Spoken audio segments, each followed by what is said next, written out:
નમસ્તે દર્શક મિત્રો, યૌવન વીંઝે પાંખ યુવાનો માટેના આ ખાસ કાર્યક્રમમાં આપનું હાર્દિક સ્વાગત છે. યૌવન એક એવી અવસ્થા કે જેમાં અશક્ય કામ શક્ય કરવાનું મન થાય, જેમાં જોમ, જુસ્સો, લાગણી, તરવરાટ, થનગનાટ, પ્રેમ, હતાશા, નિરાશા બધું જ એક સાથે જોવા મળે. તો ચાલો મિત્રો મળીએ આવા જ એક યુવાન તસવીરકાર તેમજ સાહસિક મિત્ર શ્રી કાર્તિકભાઈ ભાવસારને. કાર્તિકભાઈ, સ્ટુડિયોમાં આપનું સ્વાગત છે. નમસ્કાર. કાર્તિકભાઈ, સૌપ્રથમ અમારા દર્શક મિત્રોને એ જાણકારી આપશો કે ફોટોગ્રાફી, આપ કયા પ્રકારની ફોટોગ્રાફી કરો છો? ફોટોગ્રાફી આમ જોવા જાય તો ખૂબ બહોળો વિષય છે, ખૂબ વાઇડ ફિલ્ડ છે. મારી જે ફોટોગ્રાફી છે ખાસ કરીને નેચર ફોટોગ્રાફી છે કે ચાઇલ્ડ ફોટોગ્રાફી છે. નેચર ફોટોગ્રાફી એટલા માટે મને વધારે પસંદ છે કે મને પહેલેથી જ કુદરત સાથે અપાર પ્રેમ, એક પ્રકૃતિ પ્રેમીને કારણે પણ મને કુદરતની સાથે રહેવાનો ઘણી વખત મોકો પણ મળ્યો છે. અને નાનપણથી જે કુદરત પ્રેમ છે એને લીધે જ હું આ નેચર ફોટોગ્રાફી તરફ આકર્ષાયો છું વધારે, એટલે ખાસ કરીને. અને ખાસ કરીને જે પક્ષીઓના ફોટોગ્રાફ્સ છે, એનિમલ્સ છે, માઉન્ટેન છે, જે લેન્ડસ્કેપ જે કહેવાય, એમાં મને ફોટોગ્રાફીની સૌથી વધારે રુચિ છે. એટલે બિલકુલ આપ કુદરતની વધારે સમીપ છો એવું આપણે કહી શકીએ. એ જણાવો કાર્તિકભાઈ કે આ જે ફોટોગ્રાફી છે, નેચર ફોટોગ્રાફી, એની આપને પ્રેરણા ક્યાંથી મળી? ફોટોગ્રાફીની જે પ્રેરણાની જે વાત છે તો આમ તો ફોટોગ્રાફી અમારા વારસામાં છે અને ફોટોગ્રાફી અમારા લોહીમાં છે એવું કહી શકું હું. એટલા માટે કે મારા દાદા અત્યારે તો હયાત નથી, પણ એ જ્યારે એમનો જે વ્યવસાય ચાલતો હતો, તો વ્યવસાય દરમિયાન એમને આર્ટની એટલી જ આવડત હતી. એમાં પેઇન્ટિંગ પણ કરતા હતા અને સાથે સાથે ફોટોગ્રાફીનું પણ એમને ઘણું નોલેજ હતું. એ ક્યાંય શીખવા ક્યાંય ગયા નહોતા એ વર્ષોમાંથી 55-60 વર્ષ પહેલાં.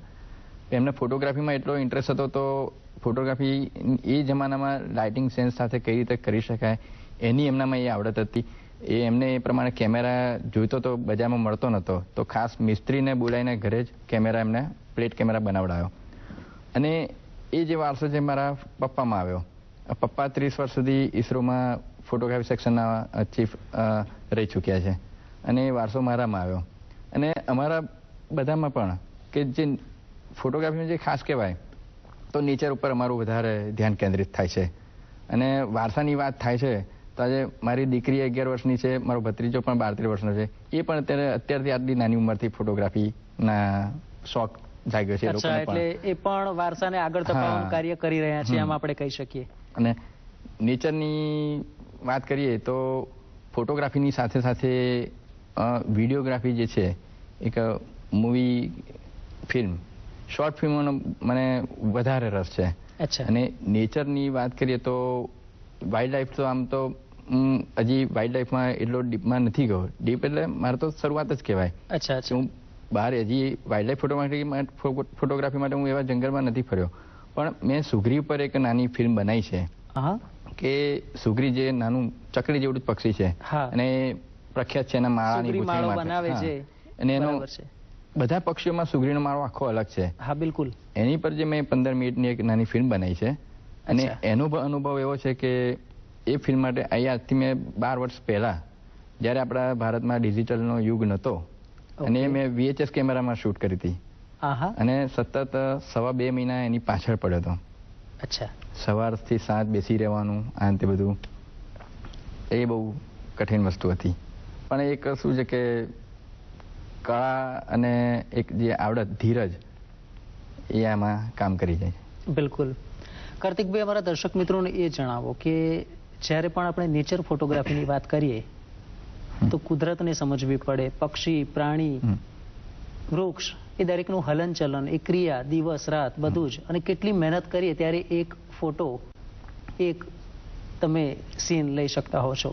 તો એ પ્રકારની ફોટોગ્રાફી કરતી વખતે તમે કઈ કઈ બાબતોને ધ્યાનમાં રાખો છો?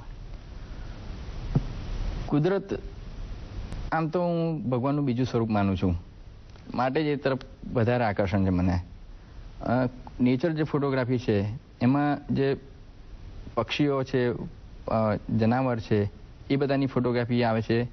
બીજું કે જે લેન્ડસ્કેપ જે છે એ પણ આ નેચર ફોટોગ્રાફીમાં ગણાવી શકાય. બિલકુલ. લેન્ડસ્કેપ જે છે કુદરતના આધીન જે એની લાઇટ કન્ડિશન જે છે એને કેપ્ચર કરવાનો આનંદ જ કંઈક અલગ છે. જેમ કે બર્ફીલા પહાડ જે છે એમાં એક ઉમંગ એવો હોય છે કે સૂર્યનું જે પહેલું કિરણ પડે બરફ ઉપર એ વખત આખો બરફનો પહાડ ગોલ્ડન લાગે છે. આખો આમ જાણે સોનાથી મઢેલો હોય ને એવું લાગે. સૂર્યના જે કિરણો છે એનું જે પ્રતિબિંબ પડે છે તો બિલકુલ એમ થાય કે પૃથ્વી છે સોનેથી મઢાયેલી છે. અને એ જ ક્ષણ કેમેરા કંડાળવી એ બહુ મુશ્કેલ વસ્તુ તો છે જ, પણ દુર્લભ વસ્તુ કહી શકાય. અને એ ક્ષણ જે તક મળે તે ગુમાવી ના જોઈએ, કારણ કે એ જો તક જતી રહે તો બીજા 24 કલાક જતા જોવી પડે. હવે એ 24 કલાક દરમિયાન આપણે ત્યાં રહેવાનું રહ્યું કે ના રહ્યું એ તો બધું. બિલકુલ. અને બીજું કે પક્ષીઓની જે ફોટોગ્રાફી છે એ બહુ ધીરજ માંગેલી એવી વસ્તુ છે કે પક્ષીઓ બહુ ચંચળ હોય છે. એ આપણને લાગે કે ઘણા બધા દૂર છે પણ એમની નજર આપણી ઉપર હોય છે, આપણી હલનચલન ઉપર હોય છે. ઓકે. અને એ લોકો માર્ક કરતા હોય છે જેની આપણને ખબર નથી હોતી. આપણે જો સહેજ મુવમેન્ટ માટે જાડી ઝાંખરામાં ઘૂસ્યા અને એનો પણ ખળભળાટ થાય તો એ પક્ષીઓ તરત ત્યાંથી ઉડીને બીજે જતા રહે છે. એટલે પક્ષીઓ તો શું ઉડીને સામેથી જતા રહેવાના છે, પણ આપણે ત્યાં સુધી પહોંચતા ખાસો સમય લાગી જાય. બિલકુલ. જે કે મેં સુગરીની જે વાત કરી, સુગરીની ફિલ્મ બનાવી, એના માટે પણ મારે આ બધી પ્રક્રિયામાંથી પસાર થવું જ પડ્યું છે કે 2.5 મહિના સતત હું એની પાછળ પડ્યો હતો. લગભગ અઠવાડિયામાં 5 દિવસ હું ત્યાં જતો લોકેશન ઉપર, અને સુગરી મારાથી ટેવાય એની રાહ જોવી પડે. આખો દિવસ સવારથી સાંજ સુધી બેસી રહીએ તો ઘણી વખત શૂટ ના થઈ શકે, કારણ કે એના માળા પાસે આવે ના આવે એવું પણ બધું થાય. તો અમુક દિવસ એમને પણ બેસી રહેવું પડે. અને બીજી મુશ્કેલી મને એ થોડા દિવસો માટે તેની સાથે આપણે મિત્રતા કેળવવી પડે. હા, કે એને એમ લાગે કે આ વ્યક્તિ મને શું કહેવાય કે નુકસાન કરતા નથી. બરાબર છે. ત્યારે એને એક ભરોસો બેસે, એટલે એ પછી એનું કામ આગળ કરે, આપણે આપણી રીતે આપણું કામ કરીએ. અચ્છા. સુગરી માટે જે મને એક ટફ જે કહેવાય કે જ્યારે એનો માળા બાંધી દીધો, આખી પ્રક્રિયાની જે દિનચર્યા કહેવાય એની આખી લાઈફ શું છે એ મેં આખી વર્ણવી લીધી. અને છેલ્લે એ ઈંડા મૂકે છે ને એમાંથી બચ્ચા જે થાય છે, તો મારે શૂટ એ કરવું હતું કે એનો જે નળાકાર વાળો જે માળો હોય છે, બીજા પક્ષીઓના શું આમ પેલા ટોપલી જેવા માળા હોય ને ઉપર ઈંડા હોય બચ્ચા ત્યાં દેખાય, સુગરીમાં એ મળવું બહુ મુશ્કેલ છે. કેમ કે નળાકાર હોય છે અને નીચેથી એનું બચ્ચા દેખાય એવી રીતનું પોઝિશન હોય. સુગરી નીચેથી જતી હોય ઉપર. હવે એ મારે કઈ રીતે શૂટ કરવું, એટલે એ દ્રશ્ય લેવું ખરેખર એ બહુ અઘરું પડે, બહુ અઘરું અશક્ય જેવું છે કામ. છતાં બી પણ મને એ દ્રશ્ય મેં કંડાળ્યું. એમાં એ દ્રશ્ય લેતી વખત મેં આખો બિલકુલ એની નીચે ઊભો હતો. એ વખતે જે સુગરીની જે બચ્ચાની જે માં છે એ પણ બહુ વાર કરે આવવા માટે. એ જે દાણા ખાવાનું જે લઈને આવે બચ્ચા માટે, માદા સુગરી જે બાળકો માટે ખોરાક શોધવા જાય ને લઈને આવે, મારે એ શૂટ કરવું હતું કે એની ચાંચમાં ખોરાક હોય એ અંદર જાય અને બચ્ચાને ખવડાવે. એ તે બધી પ્રક્રિયા મેં ધીરજ રાખી અને એ મને મળ્યું છે. અને એ રીતે આખી એ તમે ડોક્યુમેન્ટરી એના પર તૈયાર કરી શક્યા. લગભગ 4.5 કલાકનું શૂટિંગ મેં કર્યું હતું 2.5 મહિના સુધીમાં. એમાંથી 15 મિનિટનું મને એડિટ મેં કર્યું છે વ્યવસ્થિત. સરસ, બહુ સરસ. અને અમારા દર્શક મિત્રોને એક એ પણ જાણકારી આપો કે આપ આ જે પ્રવૃત્તિ કરો છો ફોટોગ્રાફી, વિડીયોગ્રાફી, છેલ્લા લગભગ 15-1 વર્ષથી, બરાબર ને? તો એમાં આપે કોઈ સ્પર્ધામાં ભાગ લીધો હોય કે કોઈ એવોર્ડ મેળવ્યો હોય તો તેની થોડી માહિતી આપશો. જ્યાં સુધી સ્પર્ધા અને એવોર્ડની વાત થાય છે તો એમ એક ફોટોગ્રાફી, વિડીયોગ્રાફી આમ તો મેં જે 15 વર્ષથી શરૂ કરી, પહેલા તો વ્યવસાયને આધારની જ હતી આ વસ્તુ. બરાબર છે. આજની તારીખમાં પણ વ્યવસાય રૂપે તો છે જ, કારણ કે ઘર સંભાળવાનું જવાબદારી હોય બધી, એટલે પૈસો તો મેળવો પડે આ થકી. પણ સાથે સાથે એક શોખની વાત જે છે કે નેચર ફોટોગ્રાફી કરીએ કે બીજી પિક્ટોરિયલ કે ચિલ્ડ્રન ફોટોગ્રાફી, એ એક શોખથી કરીએ છીએ આપણે. ધંધાની સાથે, વ્યવસાયની સાથે આ એક શોખ છે. અને એના કારણે અમે છેલ્લા 5 વર્ષથી હું વિવિધ સ્પર્ધામાં ભાગ લઉં છું, સ્ટેટ લેવલે, નેશનલ લેવલે, ઇન્ટરનેશનલ લેવલે, કઈ રીતે. પણ એવોર્ડની વાત કરું તો લાસ્ટ યર જે આપણે કાંકરિયા કાર્નિવલ 2009 જે હતું, બરાબર છે, દર વર્ષે યોજાય છે ડિસેમ્બરમાં, તે એમાં મને બેસ્ટ વિડીયો ફિલ્મ તરીકે એક એવોર્ડ એનાયત થયો હતો અમદાવાદ કોર્પોરેશન તરફથી. અચ્છા, બહુ સરસ.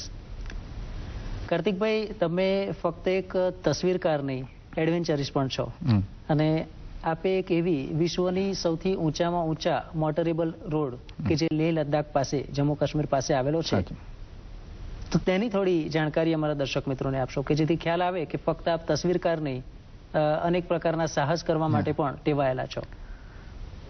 સાહસ એક એવું કહેવાય કે મુશ્કેલીઓનો સામનો કરવો. સાહસની વ્યાખ્યા જે આવી જાય કે મુશ્કેલીઓનો સામનો કરવો, સામે ચડીને મુશ્કેલીઓને પાસે જવું. હવે એ દરેકમાં શક્ય નથી હોતું. જેમ કુદરતનો જે પ્રેમ મને નાનપણથી જ છે કે કુદરતોમાં ભટકવું આ તે બધું, એ રીતે સાહસ વૃત્તિ પણ એવી રીતે પહેલેથી જ આમ આવેલી જ છે, જન્મજાત સંકળાયેલી છે. જન્મજાત તો બરાબર છે, કારણ કે અમારા કુટુંબમાં કોઈ ગયેલું નથી કોઈ ટ્રેકિંગમાં કે એડવેન્ચર રીતે કે તો કોલેજ પછી એક ટ્રેકિંગનો આવી રીતનો તક મળેલી ને ત્યાંથી સાહસ વૃત્તિ એટલે આવી રીતે ટ્રેકિંગમાં માઉન્ટેનિંગ માટે જવાનું થતું. પણ છેલ્લા વર્ષોમાં 2009માં જે લેહ લદ્દાખની જે વાત કરીએ આપણે, વિશ્વનો સૌથી ઊંચો મોટરેબલ રોડ છે ખારડુંગળા, લેહમાં આવેલો છે, ભારતમાં જ છે. એ દરિયાઈ લેવલથી 18,380 ફૂટ ઉપર છે. સમુદ્ર તળથી 18,380 ફૂટ ઉપર છે. 18,380 ફૂટ એટલે એ બહુ ઊંચાઈ કહેવાય અને દુનિયામાં આટલી ઊંચાઈ ઉપર બીજે ક્યાંય રોડ નથી. એ આપણા ભારતમાં છે, લેહ પાસે ખારડુંગળા નામથી છે. હવે ત્યાં જે અમારે જવાનું આયોજન હતું કે યુથ હોસ્ટેલ્સ તરફથી હતું કે ઇન્ટરનેશનલ યુથ હોસ્ટેલ્સ જે છે એની સ્થાપના થઈ 100 વર્ષ પૂરા થતા હતા અને આ 100 વર્ષની જે શતાબ્દીની ઉજવણી છે એના ભાગરૂપે આપણે ઇન્ડિયામાં જે યુથ હોસ્ટેલ્સ છે એણે આ પ્રોગ્રામ આયોજન કર્યો હતો. અને એવું કે 100 વર્ષની ઉજવણી છે તો ભારતભરના 100 બાઇક રાઇડર્સને દુનિયાના સૌથી ઊંચા રોડ ઉપર લઈ જવા, એક મિશન હતું, એક ધ્યેય હતું અને ત્યાં જઈને એક રેકોર્ડ બનાવો. અને એ જે રેકોર્ડ જે છે એક આ ઉજવણીના ભાગરૂપે જ કે ઇન્ડિયાના જે 100 બાઇક રાઇડર્સ એને લઈને ખારડુંગળા જવું. ખારડુંગળા એ એવી જગ્યા છે કે ત્યાં આટલી ઊંચાઈ પર શ્વાસની પણ તકલીફ પડે, જેમ જેમ ઉપર જઈએ તેમ શ્વાસની તકલીફ પડે. સાચી વાત છે. આયોજનમાં એવું છે કે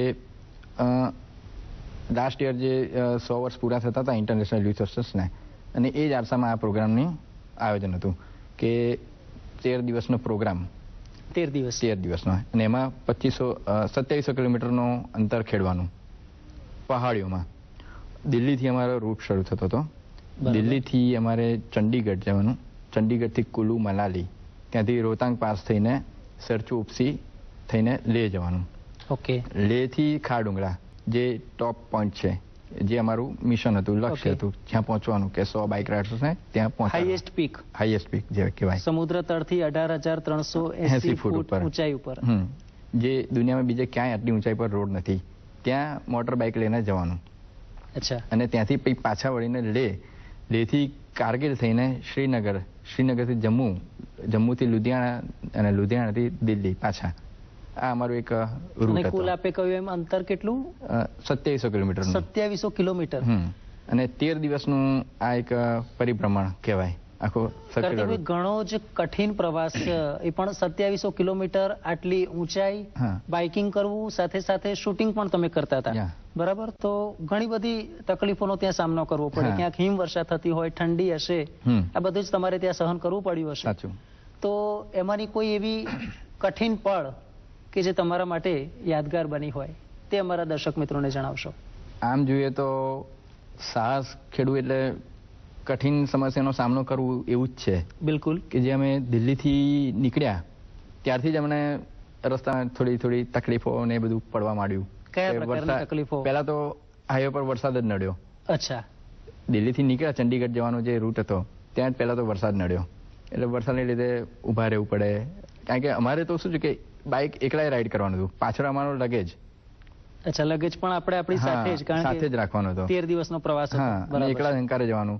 ગ્રુપમાં બધા મિત્રો હોય એ પણ આગળ પાછળ બધા થયા કરે.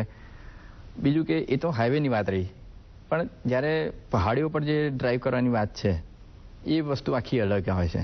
બિલકુલ. કારણ કે પહાડીઓમાં તમારે કઈ રીતે ખડકાળ રસ્તા હોય, વળાંક આવે છે. સિટી અને હાઈવે ના તો રસ્તાથી આપણે ટેવાયેલા હોય, પરંતુ જે પર્વત ઉપર જઈને પર્વત ઉપર બહુ મુશ્કેલી પડે કે એની જે ચઢાણ છે ખૂબ જ કપરું, કે રસ્તા એના તૂટેલા હોય, ખાડા ટેકરા વાળા હોય, કાદવ કિચડ પણ થઈ ગયો કારણ કે બરફ પીગળતો હોય, ઘણી જગ્યાએ પાણી મળે, પાણીમાંથી પસાર થવું પડે, જે ધોધ જે જતો હોય એમાંથી તો ક્યાંક બાઇક ફસાઈ પણ જાય. અને જો મને એક આખો પ્રવાસ યાદગાર રહ્યો છે. એમાં જે યાદગીરીની જે ખાસ બાબત કહેવાય તો રોહતાંગ પાસથી 2 કિલોમીટર પહેલા બપોરનો સમય હતો, આખું વાતાવરણ ચેન્જ થઈ ગયું હતું. રોહતાંગ પાસ એટલે મનાલી પાસે, મનાલી થી ઉપર? હા, મનાલી થી અમે રોહતાંગ પાસ જતા હતા. તો રોહતાંગ પાસ 2 કિલોમીટર જ દૂર હતો. હા હા. અને ત્યાં જ મારું બાઇક અચાનક બંધ થઈ ગયું. ઓકે. હવે એ વખત બંધ થઈ ગયું એટલે આપણે સ્વાભાવિક ચાલુ કરવાની કોશિશ કરીએ, પણ ચાલુ થયું નહીં. એન્જિન ચાલતું હતું પણ બાઇક મારું આગળ ના થાય. પણ એટલે એ વખતે મને એવો આમ ભાસ બેઠો કે કદાચ ક્લચ પ્લેટ કે એવું કંઈક તૂટી ગયું હશે, કે ચેનમાં કંઈક ગડબડ છે, એવું તે બધું. એટલે આપણે તો કાર્તિકભાઈ, અહીંયા મને એક પ્રશ્ન ઉદ્ભવે છે કે જ્યારે લગભગ 100 થી પણ વધારે વ્યક્તિઓ ગયા છે આટલી હાઈટ ઉપર, તો કોઈ પ્રકારની ફેસિલિટીઝ એમના તરફથી, જેમ કે મિકેનિક કે ડોક્ટર્સ કે એવી કોઈ ફેસિલિટી અવેલેબલ કરી હતી કે નહીં? આ એક શું કે એક આટલું મોટું સાહસ જ્યારે હોય, આયોજન હોય, પૂર્વ આયોજન હોય 100%, કે એમાં અમારી સાથે 3 મિકેનિક તો રાખ્યા હતા જ. અચ્છા. સાથે સાથે 3 ડોક્ટર પણ હતા. બરાબર. એમાં ડોક્ટરમાં બી આપણે જે ગુજરાતની જે ગૌરવની વાત કરીએ તો 2 ડોક્ટર ગુજરાતી હતા. અને બીજી ગૌરવની વાત એ કહું કે આ જે 100 બાઇક રાઇડર્સનું જે આયોજન હતું, 100 જે પાર્ટિસિપન્ટ હતા, એમાં સૌથી વધારે 28 જણા ગુજરાતના હતા આખા ઇન્ડિયામાંથી. શું વાત કરો છો? અને એમાં પણ વધારે ગૌરવની આપણી અમદાવાદની વાત કરીએ તો 28 માંથી અમદાવાદના 11 જણા હતા. તો આમ તો સામાન્ય રીતે આપણે છાપ એવી છે કે ભારતીયોમાં પણ ખાસ જે ગુજરાતી છે એ એડવેન્ચરમાં બહુ રસ નથી ધરાવતા, કે સૈન્યમાં પણ ઓછા જતા હોય છે. પરંતુ જે રીતે તમે વાત કરો છો તો એ આંકડો તો લગભગ 30% જેવો થયો કે 100 માંથી 30 ગુજરાતી હોય. પણ હવે માનવામાં નથી આવતું. હવે માહોલ પહેલા જેવો નથી રહ્યો. અત્યારની જે યુવા પેઢી છે એને હવે એડવેન્ચરમાં વિશેષ રસ બેઠો છે. અને અત્યારે ઘણી સંસ્થાઓ આ માટે છે જ, પ્રોત્સાહન આપે જ છે. સરકાર પણ અત્યારે જે સરકાર પણ એટલા પ્રોત્સાહન આપે છે કે વેકેશન, ઉનાળા વેકેશન, દિવાળી વેકેશન હોય એ દરમિયાન ઘણા એડવેન્ચર ટ્રેકિંગના પ્રોગ્રામ થતા હોય છે. બિલકુલ. ગુજરાતમાં, ગુજરાત લેવલે કે બહાર પણ ઘણા એવા કાર્યક્રમો થતા હોય છે. સ્પોર્ટ્સને મહત્વ આપવા, જેમ કે હમણાં જ જે ખેલ મહાકુંભ યોજાયો કે જેથી નવી નવી પ્રતિભા બહાર આવે. સાચી વાત છે. એટલે એડવેન્ચર પણ એ જ વસ્તુ છે કે એને જે પ્રોત્સાહન આપવામાં આવે તો જે યુવા વર્ગ છે એને સાહસવૃત્તિ સામે એને કંઈક નવું મળે, સાહસિક બને, નવું મળે, જાણવા મળે અને તે રીતે તેનો શોખ પણ કેળવાય. બિલકુલ. અચ્છા, બહુ સરસ. અને તમે ટાઇટલ ત્યાં આપ્યું હતું મિશન ખારડુંગલા. હવે મિશન ખારડુંગલા અમે જે ટાઇટલ આપ્યું એ શું છે કે આજે આખી અમારો જે પ્રવાસ હતો, આખો 13 દિવસનો ને 2700 કિલોમીટરનો, એને યાદગાર કેમ રહે? એક તો આપણે તસવીરકાર તો એટલે મીન્સ કે ફોટોગ્રાફી તો પહેલેથી છે જ. એટલે અમે આ જ્યારે આયોજન થયું એ અમે જ્યારે અમારું નામ નક્કી થયું આમાં, ત્યારે મને પહેલેથી જ આમાં ઇન્ટરેસ્ટ એ હતો કે આની મારે ફોટોગ્રાફી અને વિડીયોગ્રાફી કઈ રીતે કરવી છે એ પણ મેં પહેલેથી જ આયોજન કર્યું. અચ્છા. કોઈ દિવસ બાઇક આમ આપણે પહાડીઓમાં ફરેલા છીએ પણ બાઇક લઈને ડ્રાઈવ કરવું એ બહુ મુશ્કેલ વસ્તુ પડે. અને એની સાથે સાથે ફોટોગ્રાફી કરવાની, વિડીયોગ્રાફી પણ મારે જાતે જ કરવી. એ કદાચ તમે કલ્પી શકો છો કે એક બાજુ જ્યારે આપણે બાઇક પણ ચલાવવાનું અને કેમેરાને પણ તમારે શૂટિંગ માટે લેવાનું, તો એ કઈ રીતે, એ થોડું અમને જાણકારી આપશો મને. એ વખત તમે મારો જો દ્રશ્ય જુઓ તો મારા ગળામાં એક સ્ટીલ કેમેરા લટકતો હોય, સાઈડમાં મારો મૂવી કેમેરા હેન્ડીકેમ લઈ ગયો હતો એ પણ લટકતો હોય.